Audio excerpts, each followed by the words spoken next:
Hey folks, I'm Papa Boris here doing an analysis of the second two-player game to finish in the 2025 Through the Ages World Championship. I'm up against Gangwon Teacher here, who emerged as a pretty strong player in the three-player games and I think ended up being the second strongest player in the group after Sakic. So I'm trying to beat him here to make sure that I can at least get third place in the group. And I get a pretty nice stroke of luck. I roll first player, and I'm able to get Library of Alexandria, which I think is an absolute no-brainer from this board, and then I pass the turn. So what does Gangwon do for his draft? Well, he chooses to take Rich Land and Urban Growth. So he throws some shade on both Alexander and Hanging Gardens, which is kind of funny because I would have actually just taken both of them. Yes, we all love to hate the Hanging Gardens, but I think with Alexander and Hanging Gardens, you get the two happy faces and the extra yellow token. You can pass on irrigation in age 1 and then take selective breeding in age 2 and have that be your food for the game. Of course, in a two-player game, there's only one selective breeding, so your opponent, if they're savvy, could try to hate draft this from you. So it's a little bit riskier here than in a three-player game where there's two selective breeding cards. But in any case, Gangwon decides not to go for either of those things and just take 2 free rocks and keep it flexible as to what leader he takes and what wonder he takes, if any. Now, on my turn, I grab Confucius because I love the free science, and I've talked about how I don't like Homer very much. I play him, I play a mine, and I raise population. Now, one of the problems with my opening, and perhaps something that Gangwon was planning and did on purpose, is that once my turn ends, you see we've got Colossus and Caesar, so Gangwon gets a powerful military start. He takes and plays Caesar, he grabs the Colossus, and he builds a mine. So he is a little bit vulnerable if I flip the free temple event, but it's not super likely, and so now he's trying to go for an early strength type of a game. We pass the turn over to me. I play an event. Unfortunately, it's not the temple, it's 2 rocks, which is also fine. I decide to build 2 stages of the library. It's a little bit of a strange move, admittedly, because you are passing up the chance to build your first lab. But this is allowing you to get your wonder built faster, so I'm kind of trading a science in exchange for getting this wonder up and running sooner. Now the question then is what to do with your last 2 actions. Well, if you're not building a lab, you can take urban growth and raise your population, then use the urban growth next turn to build the lab. So that was my thinking. On his turn, Gangwon grabs the Engineering Genius A, which of course is delightful for him that it fell down. I don't think, by the way, that it was wrong for me to leave it there. It was in the 2-row spot for me, so it's 2 actions for 2 cards, and we all know how I feel about that. He raises population. He actually could build his wonder here, but he takes a more conservative approach. He goes ahead and builds the lab first, and just builds a stage of the wonder to be ready to get that finished soon. Now, coming up to me, we have Isabella, who's a fantastic leader. Just a free rock per turn is incredible. We get more resources. I grab Swordsman, and I take Isabella. I think she's too good not to take. I throw away Confucius, and now I can finish the wonder and get all the blue tokens back, avoid corruption, and there we go. I finished my library. I'm making 2 science. I'm ready to go. On his turn, Gangwon plays an event. We all get 2 science. He finishes the Colossus and makes a move I personally wouldn't have made. He puts the Great Wall under construction. I think this game does a nice job illustrating the fact that even if everything goes beautifully with your early power start, it's still not really that great because you're spending so many resources to get that strength advantage that what you get back from it isn't really worth the resources that you put into it. So I'm not a fan of this. It's a lot of actions to commit to building this wonder. It's 4 actions to build it, 2 to put under construction. It's 9 rocks. It's 3 turns worth of rocks. We did get a really strong start because we got 2 Age A cards that both gave 2 rocks. So maybe that's what he was thinking. He was like, hey, I got the rock benefit. I got my engineering genius. Let's, make this happen. But I'm still not a fan of this play. And then for his last action, he just raises population to avoid corruption, and he passes the turn. By the way, on his turn, if instead of taking the Great Wall, he could have taken and just done Code of Laws, or if he prefers Monarchy. And, passing on that, I think, is a little rough. So on my turn, I do take the Code of Laws to fix my civil actions, and now what to do with 3 actions? Well, I research Swordsman, I make a Swordsman, and I play Fighting Band. Now, that is a concession to his strong strength opener. I didn't have any defense cards. I didn't want to risk him playing military actions on me. And he is 3 strength ahead, and Caesar can do 2 aggressions. So if he did get lucky and draw 2, he could do 1, flush out my defense card, and then do the other. Or in this case, where I don't have a defense card, he plays 1, realizes that it's open season, and then he can play the other one. So it was a bit of a concession here not making this lab. I'm still making my standard 2 science with the library, so it's fine. And now I'm fine on strength. I played urban growth to make a temple. Excuse me. And that's not a misclick. I could not make a lab because this worker was unhappy, so that would have been revolt. And I believe, I should have checked this, I believe that I actually stuck a happiness-based event in there, and so because he's making the Great Wall, admittedly one annoying thing about that is he's going to get a happy face here, and I wanted to make sure I was tied with him on happy faces. Also, I'm getting a bit of a culture lead. I'm making 2 culture to his 0, so there's that as well. For my last action, not much to do. I don't need monarchy since I got Code of Laws, and I don't have the science to support them both. So I grab the cultural heritage, though I don't care if I never actually play it. He plays an event. We get food. He does not play oh, he does play a second event, beg your pardon. And he grabs the 4A, which is annoying because we're tied. So had I flipped it on my turn, I would have beaten him. But alas, I did not. So he gets the rocks, and that means that he can actually build the wonder this turn. Had he not gotten these 3 extra rocks right now, he would not have been able to build the wonder. So that was super annoying. Even if that card, like, fine, like, I'm going to lose the 4A. But if it had been, like, on the bottom of the deck, or if my happy face card had shown up instead of that, I would have gotten the benefit from it and he wouldn't have. So that was a little bit of bad luck for me. He makes a warrior, and now he's 3 strength ahead again. We pass the turn.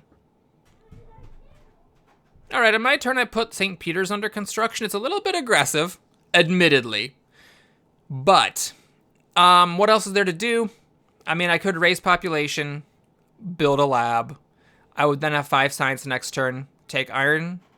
Then I have 2 actions left over. I could take irrigation for those 2. I could put university under construction, go for the wonder opening. I could just play cultural heritage and grab theology to fix my happy faces later. This is a bit aggressive, but the nice thing about the St. Peter's is I will be able to make it next turn, and it does fix my happy faces for the entire rest of the game, and it gives 2 culture, so I'm trying to push a culture type of thing here. And I can raise population still and build a swordsman. So this way, I'm still keeping strong. Now, why building the swordsman instead of upgrading a swordsman? I don't remember. Couldn't tell you. Maybe it was a corruption thing. I'm not sure. I think looking back, I'm wondering why I didn't just upgrade a fighter and then make a lab. I don't know. Maybe it's because I wanted to make sure I had 8 rocks left over for the wonder, so building the lab here would be inconsistent. Not sure. But I get the cultural heritage out of the way, get the science and the culture. Admittedly, that was a bit of a strange turn. I'm not sure I would play it that way again, and I pass the turn. He plays an event. It's immigration. Unfortunately, it's timed before I finish St. Peter's, so he and I both get a free population. Had this been 1 card earlier, I would have gotten a population, he wouldn't have gotten a population, and he would have been a turn delayed making this wonder. So the order of the cards benefited him. He raises population, he grabs irrigation, which is very strong, he grabs iron, which is very strong, and he grabs rich land to help build the iron. That is all very reasonable. You're just corrupt here, but that's fine. Just make a warrior, and then you're off to the races. Next turn, he can upgrade 2 labs, and he copies my fighting band. So now he's 4 strength ahead, which is pretty serious. Luckily, I can finish St. Peter's, raise population, grab alchemy, and, okay, I don't know why I'm saying luckily. Nothing lucky about it. I'm just waiting to see what happens here. I had an aggression. I drew another aggression, so maybe he didn't get all the aggressions. Maybe he didn't get all the aggressions. He has a plunder. So he steals most of my resources. And then he plays another plunder to literally steal all of my resources. And just pay attention to that. You know, that's very dispiriting, right? Like, your opponent just stole all your resources, right? It feels like things must be going horribly. And yet, he's only got 4 actions. His ability to use these resources is limited. He has to work a little bit to not be corrupt. He spent 2 of his 3 military actions, so now he's not drawing as many cards. 2 aggressions are already out of the deck because he just played him on you. You have 2 in your hand. He's not that likely to get more. And, you know, his wonder and his other wonder and his leader and then 3 of these workers, they're all contributing to this strength. And yes, that resulted in your opponent stealing all those resources from you, but there is some compensation. I'm making 4 culture to his 1. I am okay on the science. I'll be fixing my science soon. I've got a decent-ish army. I just need to upgrade that last swordsman and I'll be okay. You know, it's not horrible. Don't get psychologically beaten, because by no means am I out of the game here. This is still anyone's contest. All right, he upgrades a couple of labs, makes another warrior to avoid corruption, He's up 7 strength on me, but he's not drawing any more cards, so I figure it's pretty likely he does not have a military event, so I'm not really concerned here. We get the Crusades, so that's an 8-point swing for him. And I get the Urban Growth to help with Alchemy later. This is a bit of a dry board, so there's not much to do with the actions. I take Patriotism. I grab Masonry, though I don't really care if I play this or not. And I take Knights. It's just a turn of taking cards because I don't have any rocks or food, so there's not much else for me to do. We pass the turn. Go to H2. Now, he does draw 3 cards with Colossus, which definitely does suck. Luckily, none of them seem to be aggression, so he flips an event. And I win this colony for 6 rocks with just a single swordsman and a rock from Isabella. I get those rocks that he put in for me. He grabs Christopher Columbus, plays him. I guess he's got a colony, or he's fishing for a colony. He raises population, builds his last mine, or upgrades his last mine, passes the turn. Okay, on my turn, I get the Knights, I make a Knight, and I play the Medieval Army. In fact, I play the Patriotism and make another Knight. So now I've got 2 Medieval Armies, and the strength situation is fine. What to do with my remaining 3 actions when I'm out of food and have no more workers? Well, I grab the Conmon. My plan here was to get it through Revolution and fix my actions for the game. You don't have to do that. There are other things you could do here. You could take and play Irrigation and upgrade one of your farms. Or take Research Alchemy, and upgrade your lab. And you can still take Irrigation or take an Urban Growth for building another lab later. But the thing is, in this case, right or wrong, I figured Gang 1's in some trouble. He's a despot. In H2, in a 2-player game, the governments are really tight. So I am trying to contain him a little bit and prevent him from fixing his actions. With my last action, I do grab the Irrigation. That could be a mistake because, we're already in H2, so I could have waited for selective breeding, but my science is still a bit low, and he's also potentially going to want the selective breeding because he hasn't committed to Irrigation yet, so I didn't want to mess around with it. I just took the Irrigation and passed the turn. Now, Gang 1 decides, okay, my opponent took the government, let me put the Kremlin under construction. You don't see this very often. It's a wonder that gives you 2 culture, a civil action, a military action, so it's kind of like a monarchy in wonder form, but it doesn't take up your government slot, but you lose a happy face. And that's not irrelevant because that happy face is going to matter very soon. But it's not a bad play because he does have the rock production to do this in 2 turns, and he needs the actions. So I think it was a decent move. For his last action, he gets started on it. Very principled decision. He makes a 5th warrior to avoid corruption, and then he passes the turn. On my turn, being 3 behind, I'm pretty okay with it because with H2 defense cards, they can be 4s, and I might still have an Age 1 defense card for all he knows. By the way, I didn't mention this. He used Columbus. He got pretty lucky. He used Columbus and got Historic Territory for 2 happy faces and 11 culture. Without that, it would have been pretty darn hard for him to make the Kremlin, and he did that on his turn. So on my turn, I wasn't really worried about him getting the Kremlin, because what I saw was him only having 1 happy face and having issues with the second one. Right now, if he did not have his happy face, he'd be screwed. So Columbus was pretty huge for him here, giving them the culture to just actually get ahead of me for the moment, despite my culture production, and also being able to support the Kremlin. So I've had some good luck in this game, but I feel like my opponent had a lot of good luck. So I don't think that the outcome of this game can necessarily be, said to be attributed to luck. I take Bach. I research Irrigation. I grab Opera. The reason for the researching of the Irrigation is that I was out of hand size. I'm actually using the extra hand limit from the library. It's absolutely clutch here. And then I upgrade a farm. So my plan is, let's get Conmon, and then later on, we're going to get Opera and Bach. It's going to take a few turns, but that's going to be my culture generation for the game. All right, we pass the turn. He plays an event. It's new deposits. We get some rocks. He finishes the wonder. He makes an Irrigation, he upgrades a farm, grabs the method to fix the science later, very principled turn, although he is ignoring cavalrymen by doing this. Now, what could he have done differently? I mean, he could have delayed the wonder, he could have delayed upgrading a farm, he could have just passed on scientific method. It's tough. Those are all pretty important actions. So I decide this is the turn for the revolution. It sucks. It really does suck a lot, because I wanted the cavalrymen here, and I wanted the Transcontinental Railroad. So that could be a sign that, maybe I shouldn't have gone for this line. Let's say I wasn't doing Conmon, then I would have had 5 actions. I could have done some great things with those actions. I could have researched Alchemy, because this did cost me 6 science. I could have researched Alchemy, upgraded a lab, upgraded a farm, grabbed cavalry. I mean, there was a lot of great stuff to do there. So it's possible that my plan of the Kanman is wrong. But on the flip side, I now have 7 actions and 4 military actions. I can upgrade a warrior to avoid the deep level of corruption. And my actions are fixed for the game. So now I just need to not get crushed on military, keep my culture lead, and I'll be okay. Gangwon plays an event. It's good harvest. We get some free food. He grabs Shakespeare, which is smart. This is a really critical play. The fact that he does this, I think, is like the difference between him winning and not winning this game. So he made a really smart move here because I am very ahead on culture generation. I've got 4 to his 3, and I've got Bach with opera on deck and the actions to do it with. So he needs to get his own culture generator, and, well, William, Shakespeare, journalism, and opera are all right there. I think you cannot pass that up. Now, the risky thing about this line is it's not taking cannon, so everything comes with a risk. And on my turn, I get down Bach, raise population, build my second lab finally, upgrade a farm. I take Wave of Nationalism to catch up on military, and I still have actions left over to take cannon. So the action economy here for me is a really, really big deal.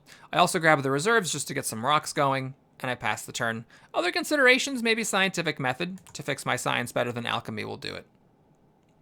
We get a border conflict, so I blow up a thing, whatever. He puts Shakespeare down, gets down journalism, makes a journalist, so now he's getting good culture and decent science. He researches swordsmen before they disappear, because they will disappear before his next turn. And then he upgrades some warriors to raise his strength some. 5 difference, I'm not worried about it, so we pass the turn. I play an event. It's arms industry. I get 4 rocks, he gets 2 rocks. And I'm almost out of rocks. I decide I'm going to wait on cannon one more turn. Let's get the culture up here. So I research opera, I make an opera, I grab the cavalry mostly as a hate draft, and I don't need to take riflemen because they're falling away. I could take riflemen here just to have access to all the military technologies, but I decide, you know what? I can win this game on culture. So I just play reserves for food, raise population, grab revolutionary because science is what I need, and I am not researching alchemy.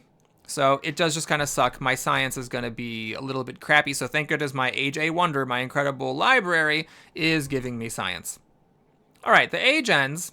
And let's take a look at where we're at here. So my culture and his culture are identical. It's a little bit misleading because it's his turn. So he's actually ahead. But I am generating more. My science sucks, but his isn't that much better. He is crushing me on rocks. And so I've got kind of like a delay in economy and strength in exchange for higher culture generation at the moment. Now, on this turn, he can fix his culture. So he raises population and makes an opera. So now, thanks to Shakespeare, he was able to get these on cheaply, and he's making more culture than I am. So I'd say Gangwon is in the lead by all of the like normal metrics, science, rocks, culture, etc. I just have him beat on actions. Now, I paid a lot to get that constitutional monarchy down. Maybe it was not actually worth it. I play an event, it's terrorism, I must have put this in there. That is huge. So I get to actually blow up his library, lower his science and his culture, and he's going to have to pay 8 more rocks to build it back to get the Shakespeare bonus and the science generation. I upgrade an Age A lab to an Age 2 theater using box power. It's a little bit of a weird move, to be sure. So I'm trading science for culture. I'm going all in on it. I play the revolutionary idea, play Wave of Nationalism, get the cannon down. I blow up my last lab and make a cannon. And I have the mobile artillery, which is the horse cannon tactic. And I'm actually technically at the moment ahead of Gangwon on strength. We grab some reserves from H3, and I cry about the fact that cannon's not falling off, so he isn't going to be able to get cannons here, which stinks. So he builds back the library. He grabs air forces for 3 of his 5 actions, which is fine. He doesn't want to expose himself to me grabbing Air Force and, getting a war on. One thing you could say, though, is my science is pretty bad, so how am I going to research these Air Forces? That is a question, to be sure. But he takes them. It's a safe play. And then he grabs the cannon. So on my turn, what the hell am I going to do about this fact that I have no science? Well, I flip a colony. I bid hard for it, but he beats me. That 1 colonization from Colossus. And all these defense cards tip him over. That is incredibly sad. I raise population, I make another cannon, so I'm way ahead on strength. I grab the revolutionary idea, and I get lucky here. The second Air Forces comes up, and since he took the first one, he can't take this one, so I can just casually wait for this to go down to the first row. I grab the reserves here. Urban growth, just collecting all these rocks and things. Engineering genius to maybe build a wonder later, and I pass the turn. There was nothing else for me to do. I was out of workers. All right, so he plays an event. we get some free stuff, not much for either of us because of corruption. He gets the patriotism down, researches modern infantry, stacks his warriors, so he's ready to go for some high-powered tactics later, and actually with the raw strength of this, is actually just beating me despite only being on a fighting band. He grabs multimedia for some points later, and he passes the turn. So I play an event.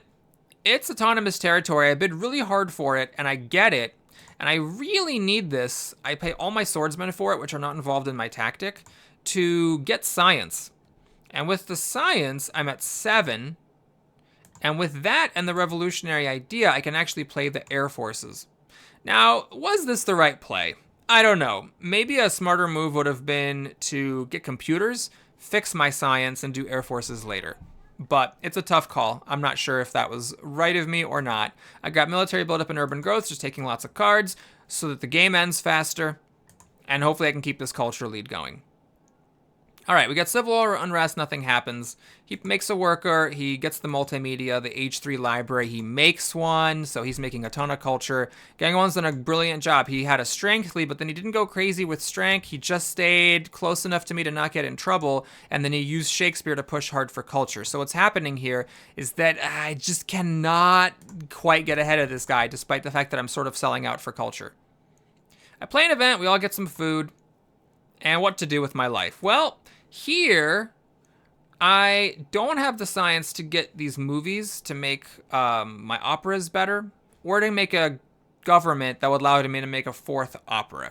But I do decide to just make as many operas as I can, and make as much culture as I can. I take revolutionary idea because I'm desperate for science, and I'm going to need this if I ever want to research anything. I grabbed another engineering genius, so now with these in the reserves, I could like forcibly build like a fast food chains perhaps. I raise population, play military buildup, and that actually lets me make an airplane for free. So now I'm ahead of Gang 1, and I pass the turn. Now at this point, I draw a war over culture, which is important. Gang 1 plays an event. It's impact of balance, which gives him a nice chunk against me. He raises population, makes a theater, takes democracy, upgrades the labs. He's making actually more culture than me, and this is significant because I put an impact of culture in there, which is 10 points to the player with the higher culture rating. Once that's in the deck, it's a 20-point swing. Either I get it and get 10 to his 0, or he gets it and he gets 10 to my 0. So it's a 20-point swing. So I really need to win it, and this is a major problem that he is actually able to beat me. Now, my hope here, this is the impact of culture right there, is that I get lucky, and it can get triggered when age 4 hits and he loses Shakespeare. Because when he loses Shakespeare, he loses 4 points, but I only lose... Actually, I lose 5 from Bach. So I don't know what I was thinking exactly was going to be my way of winning the impact of culture. Maybe I shouldn't have put it into the deck. He blows up a lab, and he passes the turn. So I declare the war over culture here. Oh, right. I'm replacing Bach with Marlene. So I replace Bach with Marlene, so I'm still getting 3 culture for the operas. I'm just missing the 2 from Bach raw, which means that when Shakespeare drops, he's going to lose 4 culture, and we're going to be tied, and maybe I can win on tie breaks. Marlene is also giving me an extra military unit, so what I can do here, after taking the fast food chains under construction, is I can blow up a mine and make a knight. And so the knight plus Marlene's shadow cannon actually give me an extra 8 strength. 7 strength, 2 for the knight, and another 5 for the tactic. Now, I do make a mistake on this turn. If you count my rocks very carefully, I need 12 rocks to make the fast food chains. I have 1 plus 2 is 3, 3 plus 4 is 7, and 7 plus 5 is 12. Exactly enough to finish the wonder next turn. But this engineering genius is not actually 5, it's only 4, because the stages of this wonder never cost more than 4. So I should not have blown up a mine, I should have blown up a farm.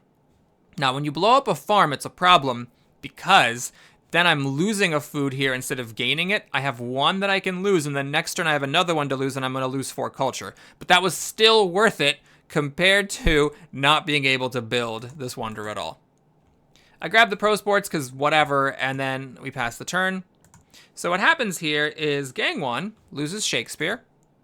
He flips an event, and unfortunately it's impact of culture, but because of tiebreak rules, he wins it. We have the same culture generation, but I played last, and since I played last, I lose the tie. It's gut-wrenching to lose this event by a single culture generation on a tiebreak. He plays Ian Fleming. He gets 5 points per turn from him, which is extremely sad. He blows up a lab, blows up a mine, plays his patriotism, makes another modern infantry, and is way behind on strength.